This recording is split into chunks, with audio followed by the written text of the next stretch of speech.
our report, to whom hath the arm of the Lord been revealed? Therefore they could not believe. Did you see that?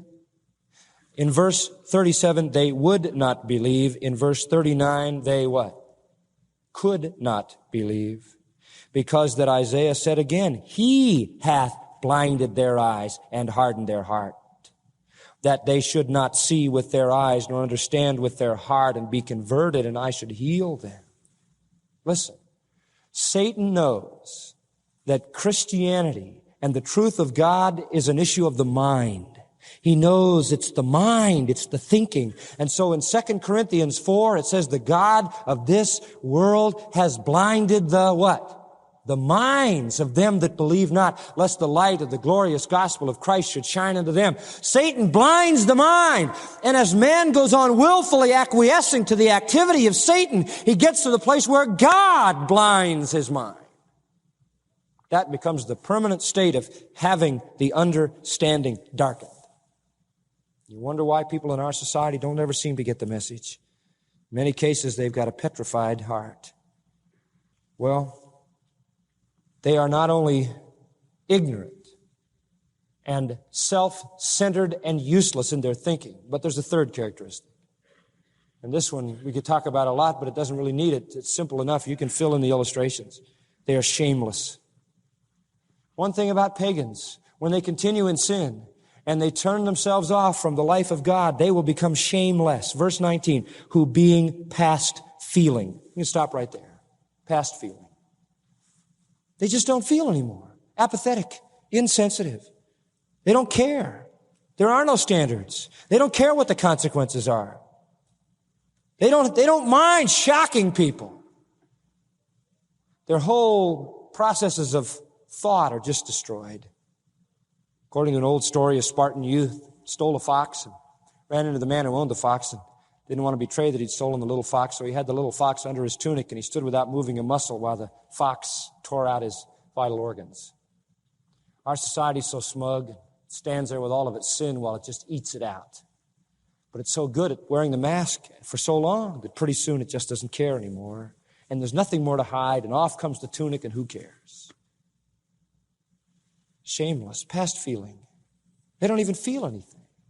You get so petrified that you don't even feel it anymore. The conscience is seared. What kind of a life is this? Self-centered and useless. Ignorant of the truth, so it just plays with error.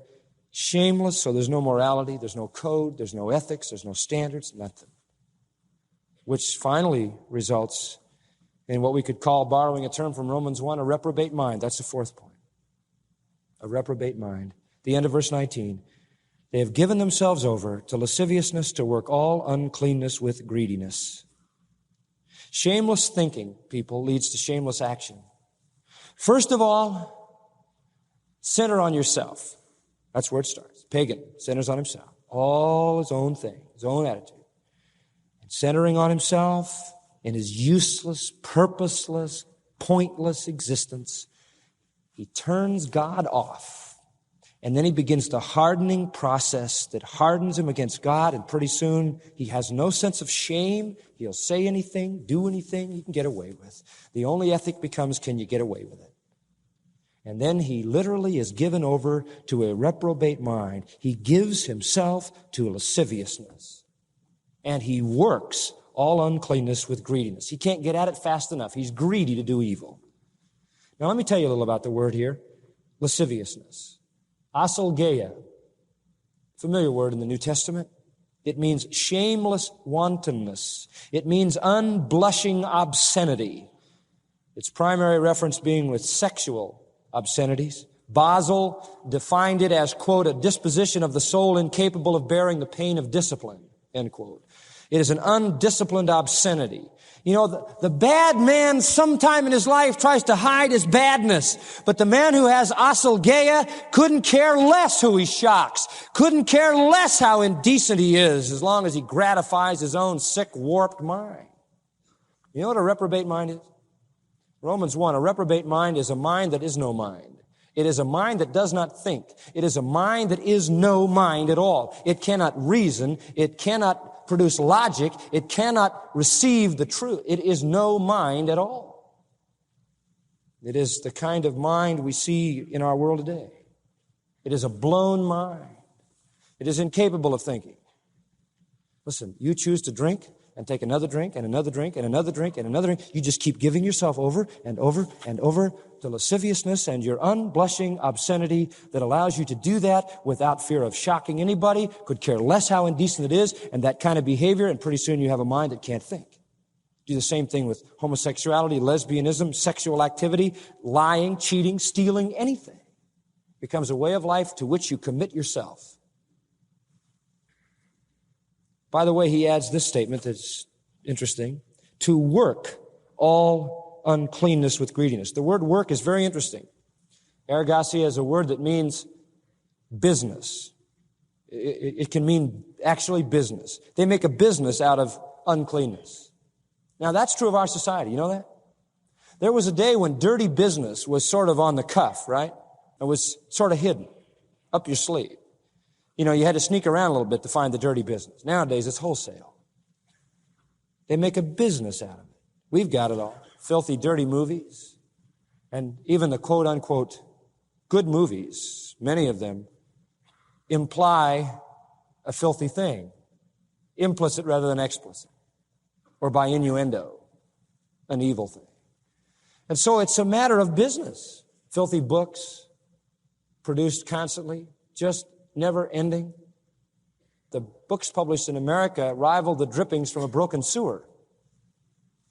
Pimps, prostitutes, bars, etc. Big, big, big business. Big business. Beloved, what part do we have with that? What part do we have with that? They do it with greediness. The Greek word means an unlawful desire for things that belong to others. They're after you.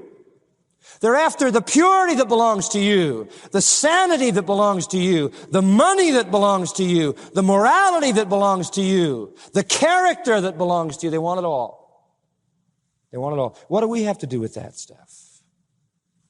And he says, I love this, verse 20. Look at it. But you have not so learned Christ. What part do you have in that? Put that smelly, stinking old man off. You don't have any part in that.